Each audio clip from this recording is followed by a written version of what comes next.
I precari del comune di Agrigento qui davanti alla porta, aspettate di essere ricevuti dal sindaco, un momento di grande preoccupazione. È un momento di grandissima preoccupazione dei lavoratori del comune di Agrigento.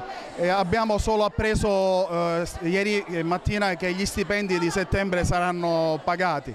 C'è la preoccupazione, è quasi certa, che non saranno pagati gli stipendi di ottobre, novembre e dicembre con la 13ª. Una incapacità gestionale da parte dell'amministrazione. Abbiamo chiesto di essere incontrati come organizzazione sindacale, come rappresentanti dei lavoratori, l'amministrazione non ci riceve. Questo è un comportamento assurdo. L'amministrazione ha messo, come dice, una situazione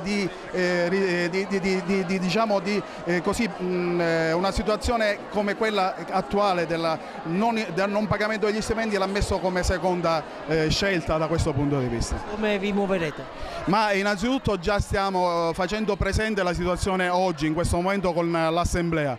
Abbiamo chiesto un incontro all'amministrazione e successivamente, se è necessario, decideremo altre azioni di lotta, come ad esempio anche la presenza forte in Consiglio Comunale per manifestare il dissenso del modo di operare e gestire questa città. Per i sindacati della funzione pubblica, giornate di fuoco, oggi qui al Comune di Agrigento con i precari che sono pronti a protestare e a manifestare per poter avere un futuro più sereno. Oggi è difficile davvero. Ogni giorno il sindaco annuncia operazione verità, ma sono ormai tantissimi mesi che questa verità non esce a galla. La faccia davvero, perché noi siamo molto preoccupati.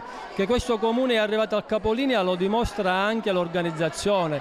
Non ci hanno dato un locale dove fare l'assemblea, non si sono presentati nessuno, benché invitati e sollecitati a partecipare alla nostra assemblea, perché c'è la preoccupazione non solo dei precari, perché rischiano il posto di lavoro dall'oggi al domani, ma anche per quelli di ruolo che non hanno più garanzie e certezze per lo stipendio. C'è gente che vive di stipendio, ha bisogno di garanzie certe per sopravvivere.